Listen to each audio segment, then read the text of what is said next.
Hello दोस्तों, कैसे हो आप लोग। तो आज का हमारा टॉपिक है methods of minimizing error in pharmaceutical analysis. कैसे कौन कौन से मेथड्स हैं जिसको हम यूज करके एरर्स की संभावना को पॉसिबिलिटी को कम कर सकते हैं।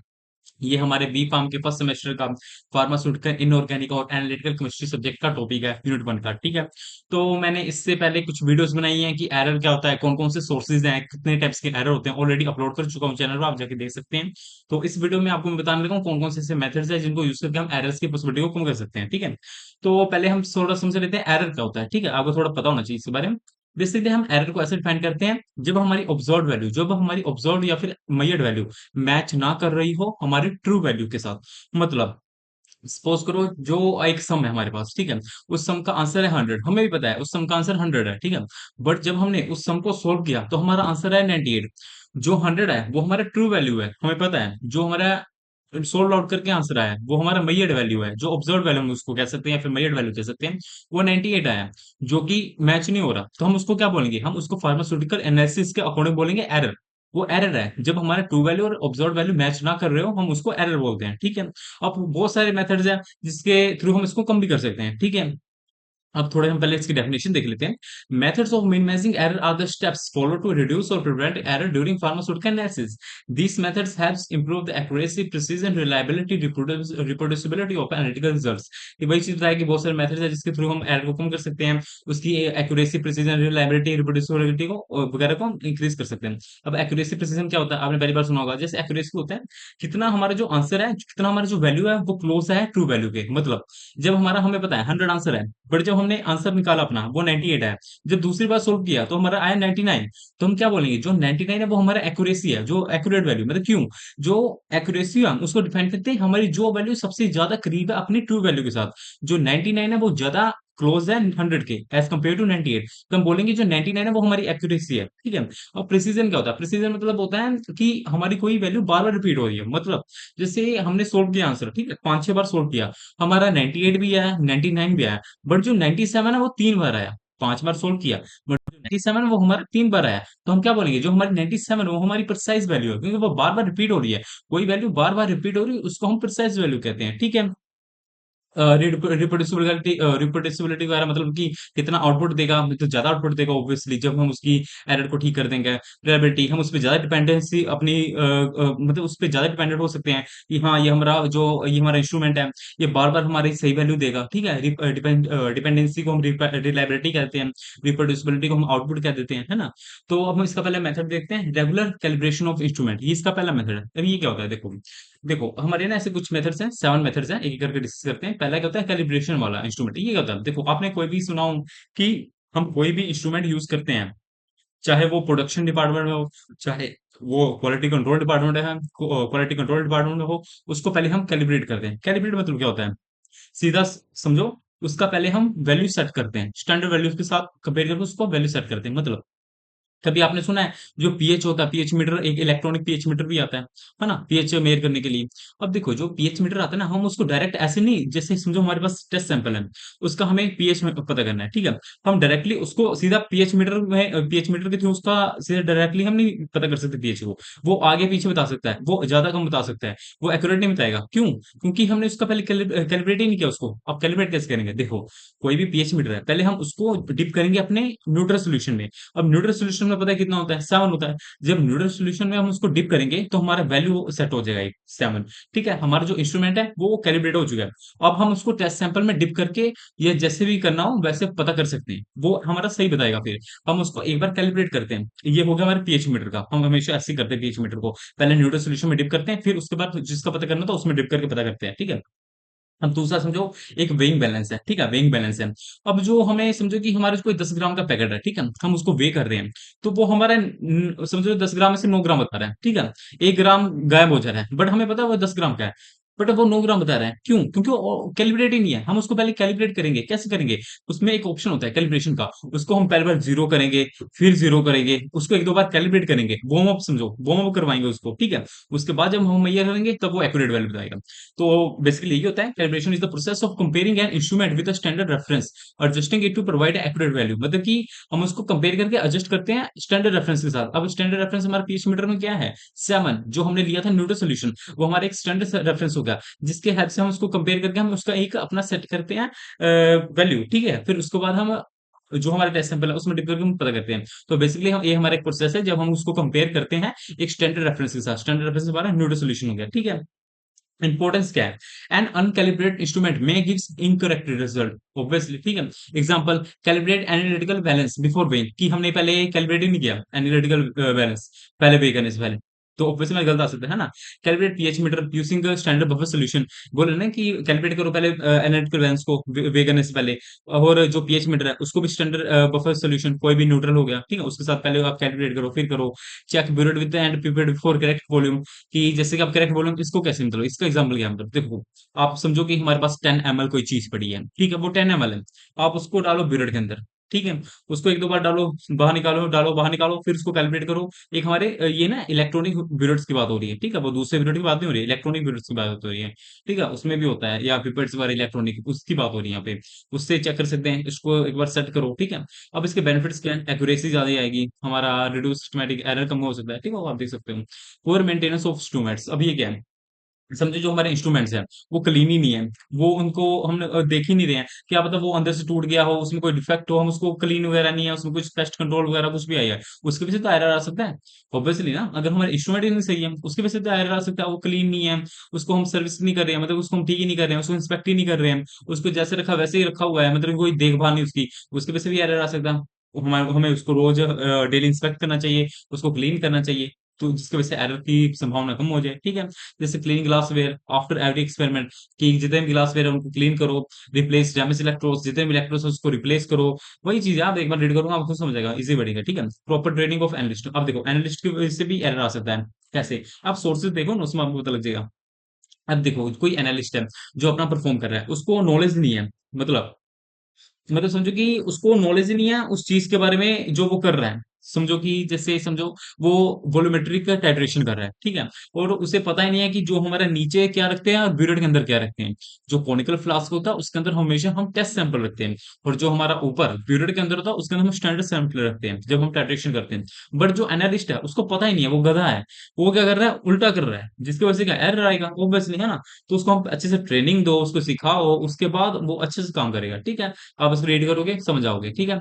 अब है फॉलो स्टैंडर्ड ऑपरेटिंग प्रोसीजर, भी ये क्या होता है? देखो, ये जो एसओपी है ये हमारा रेसिपी बुक है, रेसिपी बुक समझ रहे हो? उसके अंदर हमारी कोई भी चीज की पूरी रेसिपी लिखी हुई है, कि ये स्टेप के बाद ये स्टेप करना है, ये स्टेप के बाद ये स्टेप करना है। जैसे आप समझ लो कुछ चीजें समझो, जो घर में कुछ बना रहे हो, समझो आप खीर बना रहे हो, ठीक है? खीर बना रहे हो, अब खीर में आप सीधा चावल और चीनी तो नहीं डाल दोगे, पहले पहले थोड़ा सा दूध लोगे, उसको थोड़ा स्किम करोगे, उसको थोड़ा और गांठोगे, थोड़ा डेंस करोगे उसको, फिर उसमें थोड़ा चीनी डालोगे, केसर डालोगे, फिर चावल डालोगे, फिर उसको थोड़ा चलाओगे, है ना? आपको प्रोसीजर पता है ना? वैसे स्टैंडर्ड ऑपरेटिंग प्रोसीजर में हर एक स्टेप लिखा होता है। अब देखो किसी पर्सन ने एसओपी फॉलो ही नहीं किया, वो अपने आप को ओवर स्मार्ट बन रहा है, कह रहा है कि मुझे तो पता है भाई, मुझे बनाना आता है, ये टैबलेट ऐसे बनती है, ये कैप्सूल ऐसे बनती है, और उसने उल्टा काम कर दिया। उसने क्या किया? उसने पहले चीनी डाल दिया, फिर अपना क्या कहते हैं उसको, चावल डाल दिया, बाद में दूध डाल रहा है। खराब होगा ना उसको, वो तो अपने आप को और स्मार्ट बनने में उसने खराब कर दिया। तो वही बोल रहा है, हमेशा एसओपी से काम करो, मतलब एसओपी के अकॉर्डिंग काम करो, ठीक है? जिससे वैसे कोई भी अपना एरर ना आए। देखो यहाँ पे क्या लिखा है, और standard operating procedure is a written document describing the correct method for performing analysis, ठीक है? आप समझ गए होगे आप, ठीक है? इसको आप देखोगे एक ही चीज लिखा हुआ है। अब यहाँ मेंटेनेंस प्रॉपर लेबोरेटरी कंडीशंस, अब ये क्या है? देखो हमारा जो सोर्स एक एनवायरमेंटल सोर्स भी होता है जिसके थ्रू हमारे एरर्स आते हैं, मतलब देखो अब जैसे आप कोई प्रोडक्शन कर रहे हो किसी टैबलेट की, ठीक है? ओपन एनवायरनमेंट में कर रहे हो, आंधी आई, विंड आई, एकदम से हमारे जो पोलन ग्रेन्स डस्ट वगैरह अंदर आ गए। अब इसमें गलती किसकी है? ह्यूमन की भी नहीं गलती। पहले तो एकदम से एनवायरनमेंट शांत था, अब एकदम से आंधी आ गई, इसमें किसकी गलती निकालेंगे? इसमें हम कहेंगे एनवायरमेंटल कंडीशन की वजह से है। तो इसमें क्या कह रहा है? आप बंद कमरे में बनाओ। आप अब देखो बहुत सारे सोर्सेज हो सकते हैं जिसकी वजह से एरर आ सकता है एनवायरमेंटल में। अब ह्यूमिडिटी क्या होता है, टेम्परेचर क्या होता है? देखो एकदम से अब आपको पता है, जब हम प्रोडक्शन करते हैं उसके अंदर हम हमेशा पॉजिटिव टेम्परेचर रखते हैं, बाहर नेगेटिव टेम्परेचर रखते हैं। अब ये क्या होता है, ये आप आगे फर्दर स्टडी में पढ़ोगे, इतना ही समझो। जो हम कहीं भी प्रोडक्शन करते हैं, हम पॉजिटिव टेम्परेचर अंदर रखते हैं और नेगेटिव बाहर रखते हैं। अब सोचो किसी ने बार बार दरवाजा खोला बंद किया, दरवाजा खोला, जिसकी वजह से जो अंदर का टेम्परेचर है या फिर प्रेशर है वो बिगड़ गया, उससे क्या होगा? उससे हमारा कोई भी एरर आ सकता है। उसके पीछे रीजन है। अब देखो, अब जो हमारा प्रेशर क्या होता है, प्रेशर मतलब कि ह्यूमिडिटी समझो, ह्यूमिडिटी समझो, बाकी छोड़ो, ह्यूमिडिटी समझो। ह्यूमिडिटी क्या होता है, आपको पता है अगर ज्यादा ह्यूमिडिटी होगी, ज्यादा उमस होगी, माइक्रोबियल ग्रोथ होगी, सीधी बात समझो।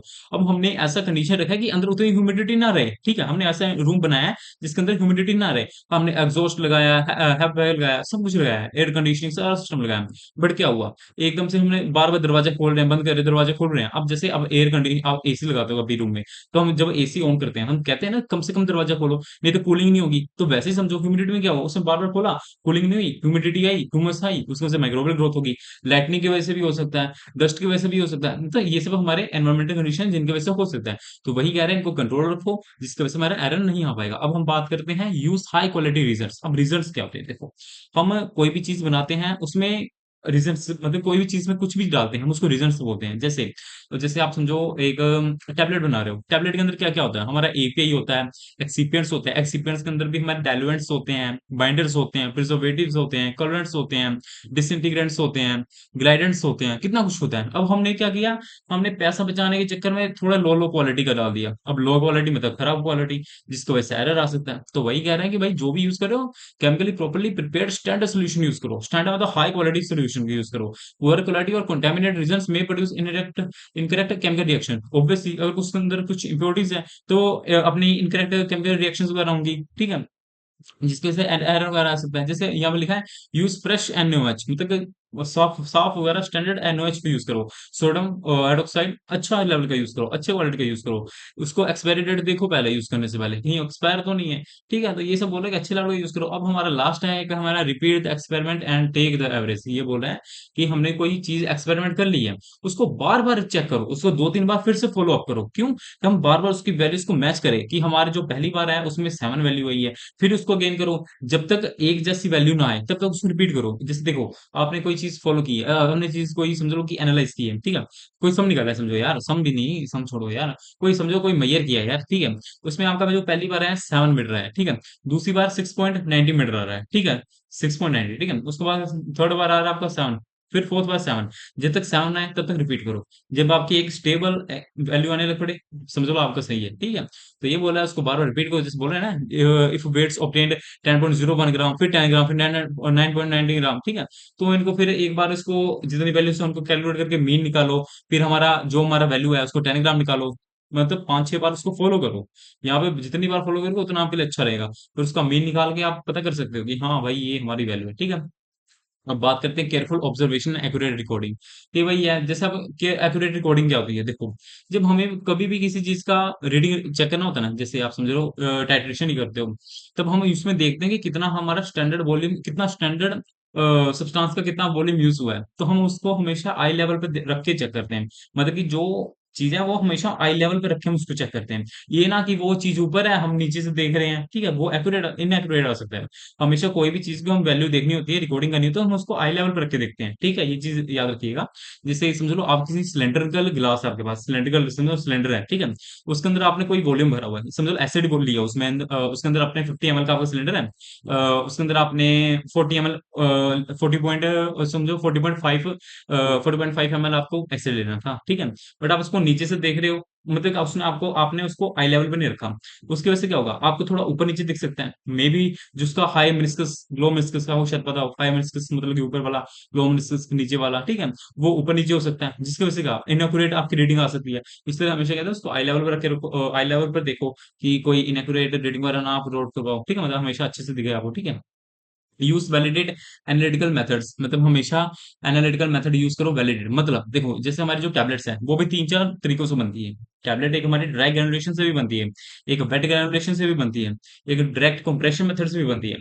अब इनके लिए भी अलग अलग चीज होती है। देखो, जो हमारी ड्रग्स समझ लो हमारी जो ड्रग्स स्टेबल नहीं है, माइक्रोबियल ग्रोथ उसमें ज्यादा हो सकता है। समझ लो कि कोई चीज हमारी वॉल्यूम, कोई भी चीज के लिक्विड में स्टेबल नहीं है, जैसे कोई ड्रग्स है हमारी जो लिक्विड के कॉन्टेक्ट में आने से माइक्रोबियल ग्रोथ हो सकती है उसके अंदर, तो हम क्या कहते हैं उसको ड्राई कंप्रेशन मेथड से बनाते हैं, ड्राई ग्रेनुलेशन मेथड से बनाते हैं, जिसके अंदर हम कोई लिक्विड नहीं यूज करते हैं, क्योंकि हमें बताइए अगर वो लिक्विड है तो उसमें माइक्रोबियल ग्रोथ हो सकती है, क्योंकि वो ड्रग हमारा उसके प्रति अपना लेवाइल है, ठीक है? तो इसलिए हम उसको ड्रैग एलिमिनेशन मेथड से बनाते हैं। बट किसी को पता नहीं था, उसने वेटिक एलिमिनेशन मेथड से बना दिया, जिसकी वजह से माइक्रोबियल ग्रोथ हो सकती है। तो ये बोला हमेशा यूज़ करो एनालिटिकल अच्छी तरीके में, कोई हमेशा वैलिडेट एनालिटिकल मेथड यूज़ करो। जैसे a validated method is an analytical procedure that has been tested and proven produce accurate precise result. वही को हमेशा एक्यूरेट प्रिसाइज़ रिजल्ट ऑलरेडी हमने इसको मेज़र किया हुआ है, ठीक है? तो ये प्रोडक्शन के अकॉर्डिंग मैंने बताया था। आप इसमें यही समझो कि कोई भी हम यूज़ कर रहे हैं मेथड, वो वैलिडेट हो, एक्यूरेट हो। ये ना कि आप अपनी तरफ से चातुरी मारने में उसको गलत वगैरह बनाओ, ठीक है? और जो मेथड है वो हमारा आईपीबीपी यूएसपी में लिखा हो। मतलब आईपी मतलब क्या होता है, इंडियन फार्माकोपिया, बीपी मतलब क्या होता है, ब्रिटिश फार्माकोपिया, यूएसपी मतलब क्या होता है, यूनाइटेड स्टेट फार्माकोपिया। उसके अंदर लिखा हो, ठीक है? कि ऐसे नहीं कि आप अपने मन मर्जी से जो मर्जी एनालाइज कर रहे हो अपने मेथड से, ठीक है? तो आज की वीडियो में इतना ही। जो इसके नोट्स आपको टेलीग्राम चैनल में मिल जाएंगे। तो अगर थोड़ी बहुत भी समझाई हो तो लाइक शेयर सब्सक्राइब कर सकते हो आप, ठीक है? तो अगर आपको प्रीवियस वीडियोस देखनी है तो आप चैनल पे जाके देख सकते हो प्ले लिस्ट में। तो आज के लिए इतना ही, थैंक यू।